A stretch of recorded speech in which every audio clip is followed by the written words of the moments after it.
ये सर्विक्स जो ऑर्गन है, इसके काम क्या हैं? ये इसका क्या मुख्य काम है बॉडी के? जी देखिए, बच्चेदानी जो लेडीज़ का पार्ट है, हुँ, ऑर्गन है, हुँ, उसका जो माउथ है, जो बर्थ कैनाल के साथ जुड़ता है, हुँ, उसे हम सर्विक्स बोलते हैं, या जिसे हम हिंदी में गर्भाशय ग्रीवा के नाम हुँ, से जानते हैं, हुँ, या यूट्रस का माउथ बोलते हैं। मेन काम इसका यही रहता है कि जो भी यूट्रस के अंदर सिक्रीशंस होती हैं, वो वहाँ से डिस्चार्ज, वहाँ से डिस्पेल आउट होता है। हुँ। सेकंड, कि कोई भी प्रेगनेंसी जब होनी होती है, तो जो भी शुक्राणु का एंट्री जो यूट्रस के अंदर होना होता है, वो थ्रू सर्विक्स ही होता है। हुँ। सबसे पहले सर इस कैंसर के रीज़न पर अगर हम बात करें, जी। तो मैं पढ़ रहा था कि एचपीवी वायरस से ये होता है। क्या एक यही वजह है कि इससे होता है या कोई और वजह भी हो सकती है? दूसरा कि ये एचपीवी अगर वायरस है, तो इससे कैंसर कैसे हो सकता है? थोड़ा समझाइएगा इसे। जी। सो 2 मुख्य कारण जो सर्विक्स कैंसर या गर्भाशय ग्रीवा कैंसर को हाई रिस्क फैक्टर के नाम से हम जे जानते हैं, उसमें एक है एचपीवी वायरस, हुँ, जो मुख्य कारण बनता हुँ, है, जिसे हम ह्यूमन पैपिलोमा वायरस हुँ। बोलते हैं।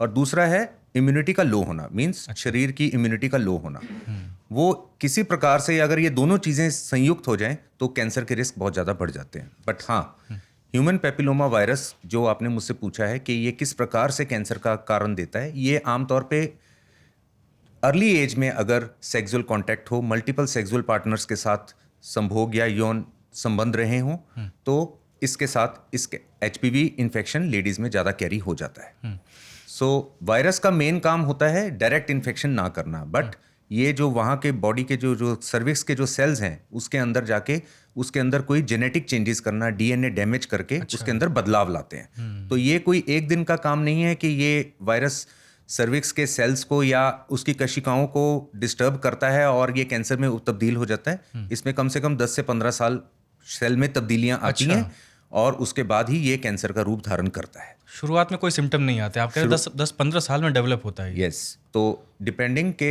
बॉडी की इम्यूनिटी कैसी है, कईयों में इम्यूनिटी बिल्कुल लो होती है, तो सिम्टम्स जल्दी भी आ जाते हैं, हुँ, बट आम तौर पे 10 से 15 साल समय लगता है, और लेडीज आमतौर पे बिना सिम्टम्स के साथ इस चीज़ के साथ वायरस को कैरी करते हुए जीवन व्यतीत करती हैं। हुँ।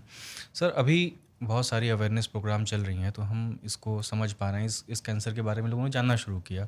कितना आम आपकी मेडिकल प्रैक्टिस करते हुए कितना आम देखते हैं इस बीमारी को आप? जी, अगर महिलाओं में हम कैंसर की बात करें, तो इवन ना कि भारत बल्कि विश्व भर में भी हम बात करें, तो ब्रेस्ट कैंसर और सर्विक्स कैंसर हुँ, दोनों मोस्ट कॉमन लेडीज़ में कैंसर देखे जा रहे हैं।